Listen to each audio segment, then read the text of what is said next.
Ahojte všetci, ja volám sa Štefan Zelinka, moje pseudoném meno je Stevie Z, hrám na dobro, gitaru a som autorom gitarového ladiča Guitar Tuner Strings a chcem vám demonstrovať, ako to funguje.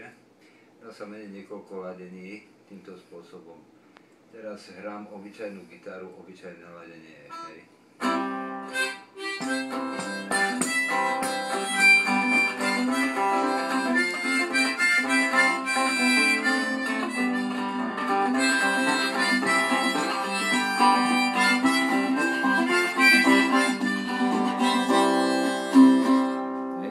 A dokážem zmeniť to ladenie na dobro takým spôsobom za 5 sekúnd. A už máme celkom iné ladenie pripravené na hru, štandardné ladenie dobra v G.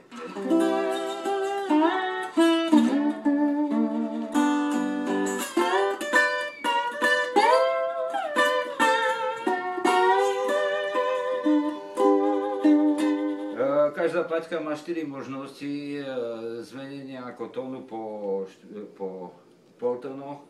Čiže ja môžem zmeniť na ďalšie ladenie, ako havajské ladenie, veľmi atraktívne do 6-ky, alebo môžeme hrať v takejto pozícii, ako sa hrá normálna gitara, ako slide gitar.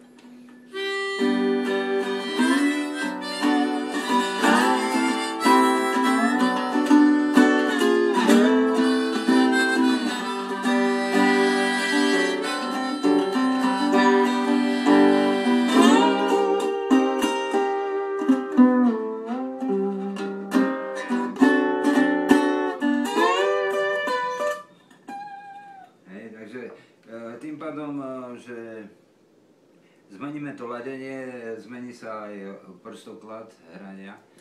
Takže existuje niekoľko týchto ladení, havajské ladenie, potom pre blues je to veľmi populárna sedmička napríklad, hej.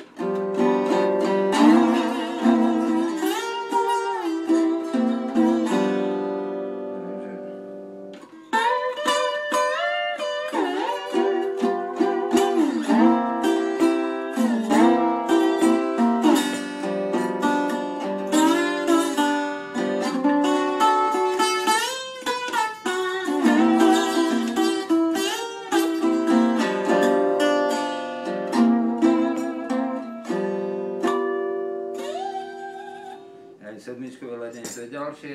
A stačí zmeniť jednu strunu. Tú strunu môžeme prelaďovať aj počas hry a vytvárať prakticky iné ladenia podľa toho, že čo chceme hrať. Takže to dobro ináč vzniklo, vymyslel ako názov tej gitary dobro Slovák, John Dopiera v Amerike 1929 roku patentoval ako prvý rezofonický tento reproduktor, ktorý je z hliníka a je otočený vonku. Neskôr ako firma National, pre ktorú pracoval, tento rezonátor otočilo dovnútra, čiže vznikol trošku iný zvuk a veľmi začala produkovať ako kovové gitary, nie ako drevené, ale celokovové. Tu môžem predviesť.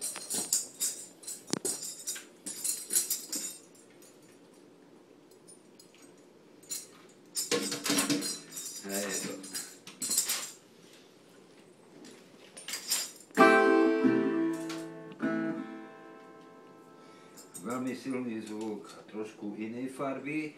A napríklad ja si to ladím ako podľa harmoniky do C. Je to ladenie na dobro, ale 2,5 tóna vyššie, takže veľmi vysoké.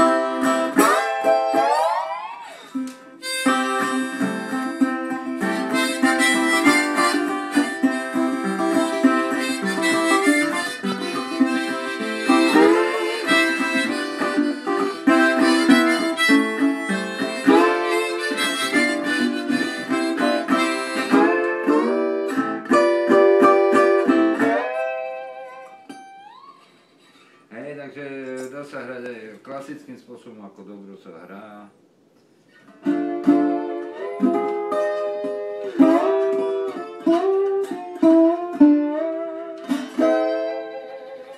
No, takže ja som montujem tieto ladiče do všetkých druhov gitár, napríklad tu je zase veľmi populárna gitara kopia Fender Stratocaster, takisto som dal do nej tento ladič.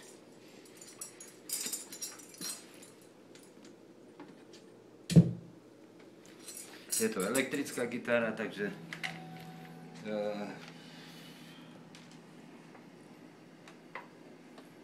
a iný zvuk.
Elektrická gitara s tým, že tie funkcie sa dajú ešte meniť o viac, pokiaľ my dáme nadstavbu, do toho sa dá namontovať na každú strunu tento nadstavec a môžeme používať počas hry zmeniť ako ten tón, hej,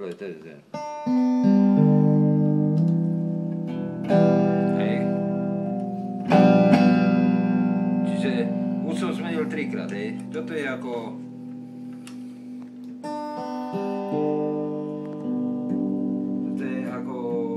štandard ladenie na dobro, G, ale ja do toho urobím ako šestku, čiže G6 a bude... Už mám tam aj G6, alebo môžem urobiť G7 počas tlaku na jednu páčku. Si viete predstaviť, že na každej pačke je taká kombinácia 4-krát, takže 6x4, 24 ladení a plus ešte okrem toho vznikajú ďalšie ladenia, lebo ja si myslím, všetko tajomstvo tej hudby závisí, že či držíme takto cedúru, alebo takto, alebo takto. To znamená obrad akordov je najdôležitejší. Takže asi toľko. No a chcel by som to uviesť ako do sveta, lebo veľa ľudí má o to záujem. Keď hrám, tak sa pýtajú na ten ladič, že má to pekný dizajn a chcel by som to vyrábať. No ale na výrobu by som potreboval, len na list by som potreboval 15 000 dolárov a plus ešte robotníkov a týchto, proste celkové náklady by asi tak boli na štart 100 000 dolárov. Takže pokiaľ máte záujem investovať do tejto krásnej veci, pre všetky druhy gitarov a pre všetkých strunové nástroje, lebo tento systém ja plánujem montovať aj do iných strunných nástrojov, ako je ukulele, ktoré majú rôzne ladenia. Potom môže byť aj napríklad na husle, môže byť na banjo, môže byť na lap steel gitar. Vieme, že existujú steel gitary, ktoré majú 10 pedál na preladenie a vyzerá to ako varhany a je to veľký stroj. A tým pádom, že ja mám ten systém v gitare, tak je to mobilnejšie. A netreba mi 3 gitary, ale stačí mi jedna a mám v nej, čo potrebujem.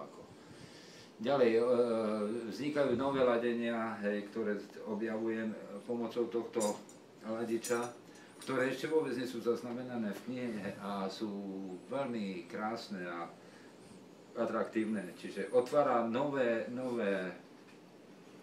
možnosti hry a inšpiráciu pre toho gitaristu, ktorý už ovláda štandardné obyčajné ladenie a hrá na slate gitar a potrebuje proste zmeniť to ladenie, tak na toto bude slúžiť tento gitarový ladič strún v podobe líry. Je to zapatentované v Amerike, patent pending, a hľadám na to investorov, ktorí by podporili túto činnosť, a pokiaľ niekto sa prihlási, som mu ochotný ako gift darovať z prvých výrobkov ten ladič gitarství. Ďakujem za pozornosť.